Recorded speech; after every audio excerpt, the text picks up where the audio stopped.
I was at my parents' house and I was riding one of their mopeds.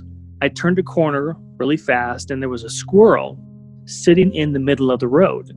So in order for me to avoid hitting the squirrel, I made this huge right turn and I crashed into a tree. And I hit in such a way that I had to have the tendons on my right hand surgically reattached to the bone. So the day of the surgery comes, and I have never had a surgery before.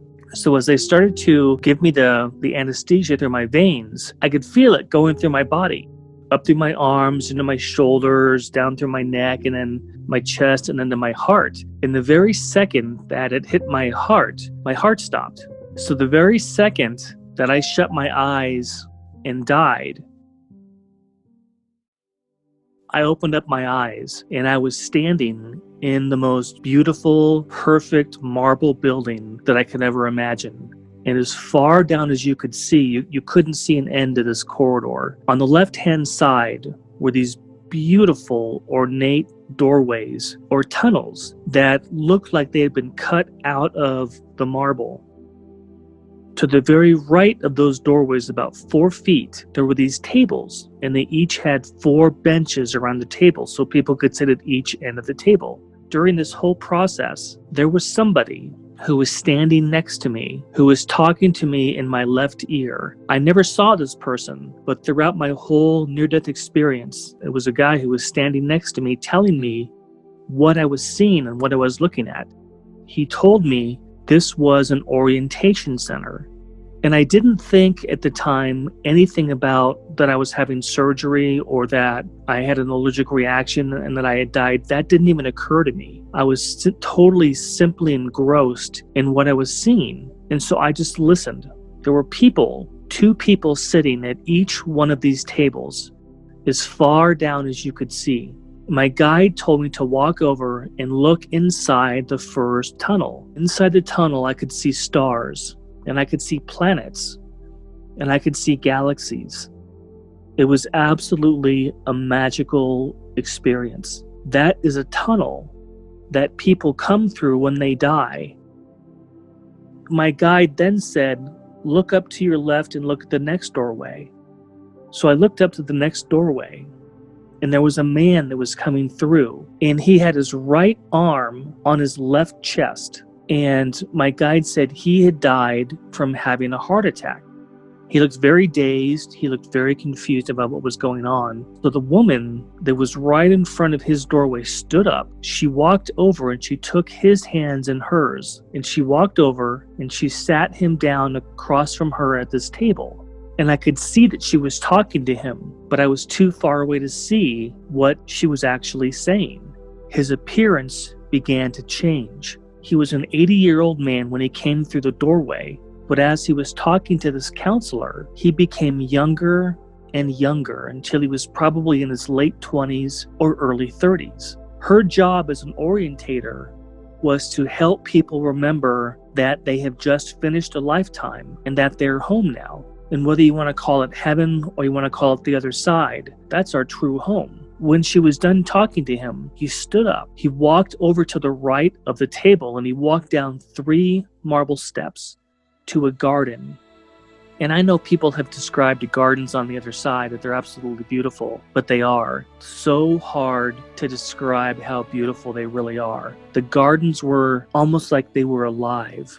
What was happening to this man is as he walked down those 3 steps and he walked into the garden, there were people there, a lot of people, and they were there to greet him from coming back from his life. They were hugging him, kissing him, welcoming him home, saying what a great job you did great, now you're back home again. And sometimes people don't need the orientation because they are much closer to the other side than others, especially kids. When kids cross over, they don't need to have an orientation because they just came from there. The orientation is for people who may have lived a long, long life and had forgotten where they really came from.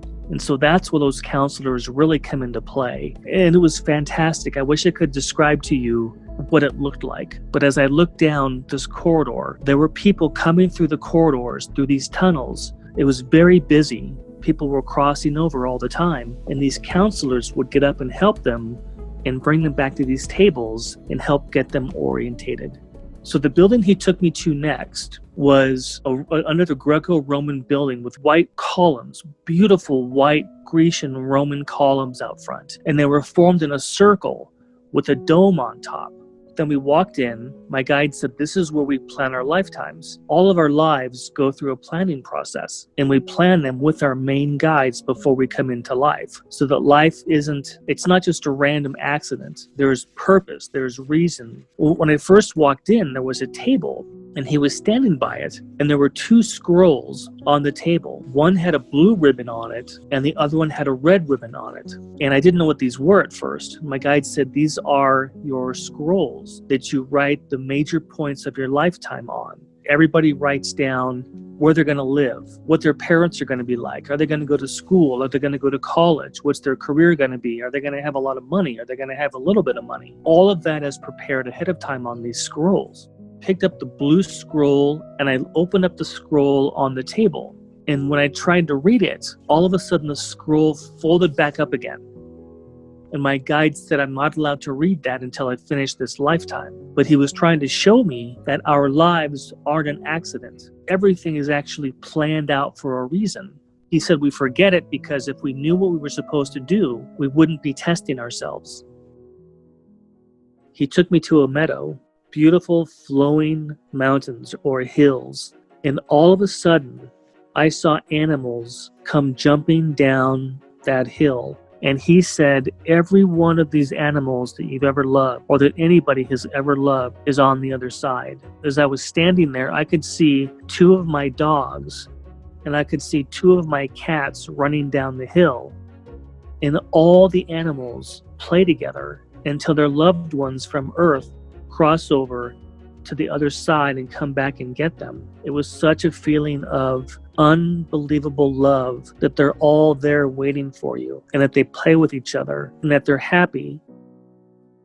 And then the last thing that happened is my guide took me to this field. As I was standing there, another gentleman walked up. He was about 2 feet from me, and he was so bright that I couldn't see his face. All I could see was that he was wearing a white robe with a red sash around the waist. He lifted up his hands and he said, you must tell them there is no death.